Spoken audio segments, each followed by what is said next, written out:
Hello, I'm Gabi from Bluebonnet Crafters, and in this video I would like to show you how you can do the bias weave on a zoom loom. Brief introduction if you're not familiar with the term or if you have no clue what I'm talking about.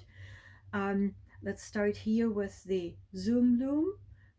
The zoom loom uses a method that was initially introduced by the patented weave it method, and you work on this loom like you wind this way and this way and this way, and the last layer you actually do the weaving, and then you get a square like this, and you can probably see how the threads are lined either that way or that way. With the bias method, you take the same loom, but you turn it a little bit like this, and then you weave in this direction. And we'll be using the continuous strand method, so we will always be weaving around and around and around and around until the whole square is done. So if you look closely, you can see that the threads are either going this way or this way on the bias. So if we put both looms together here, you can see if we have the threads lined up the same way, the looms are not. One is like this and the other one is like this.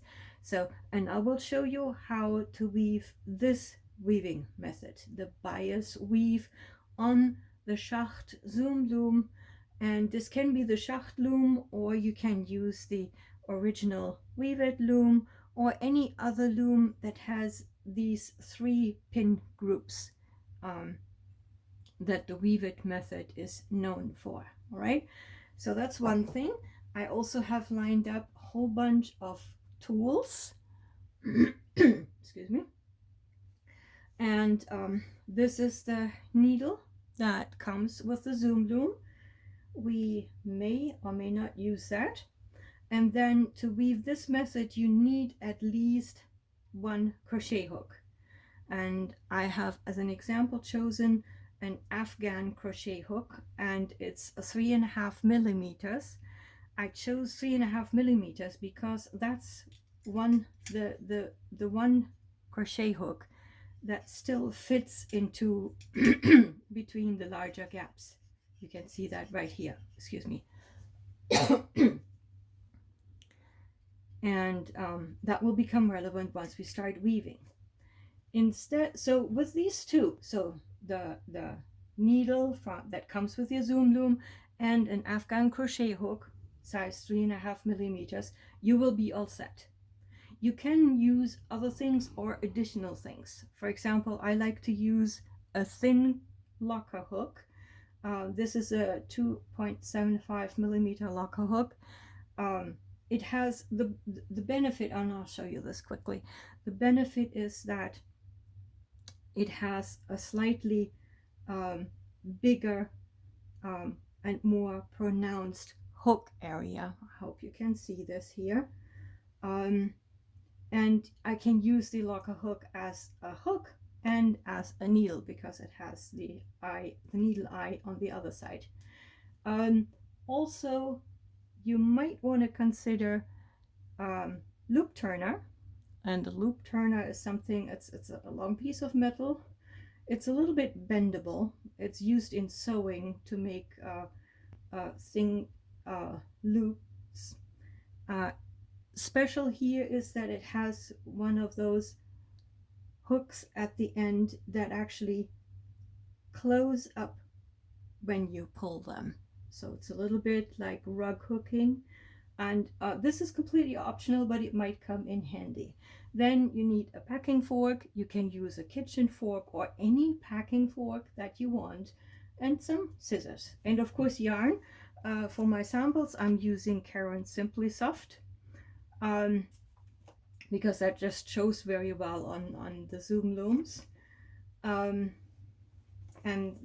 if somebody wants to know, this is pistachio but you can use any other late worsted or DK weight yarn. All right, let me take off those squares because I want to show you a few differences. Let me clean up. That was the tool section. The regular square looks like this. Let me actually just put this down here and then zoom in.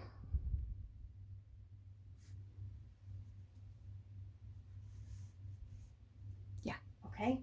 And you can see here, this is the weave it method, and you have those little scallops here all around. So again, the weaving or the thread direction is going vertically and horizontally, and you have those scallops. If you do the bias method, let's take it off from this one here.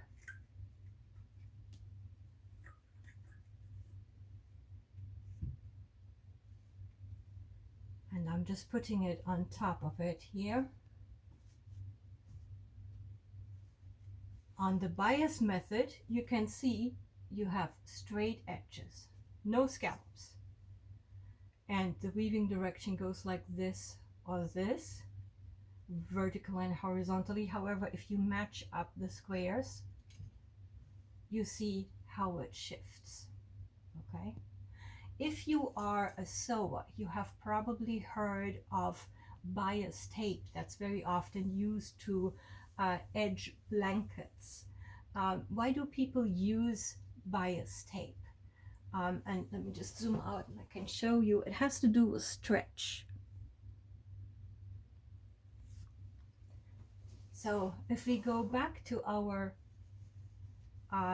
weave it style sample, you can pull it like this horizontally, and you can pull it vertically. There's no stretch, but if you pull on the corners, you have some stretch to it, okay? Now let's move this a little bit to the left, and let's take the bias. So this is pretty much where the fabric direction has changed. And here we have, if we pull horizontally, ooh, there's a lot of stretch. No stretch here, a lot of stretch here. Vertically, no stretch, and a lot of stretch.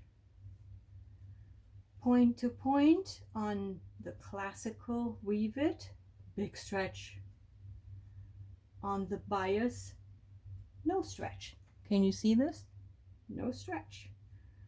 Point to point, no stretch.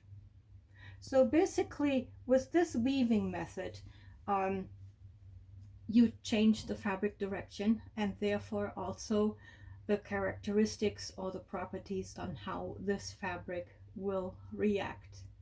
Okay, that's enough theory. When would you use this? Pretty much just for fun, or if you want to have fabric that stretches in a different direction. But mostly, and I will show that to you in some projects and samples later, this becomes very interesting if you have a variegated yarn or speckled yarn and you weave both samples, you will get completely different effects.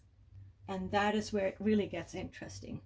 But that much for the introduction. Let's now take a look at how we're actually going to work the bias.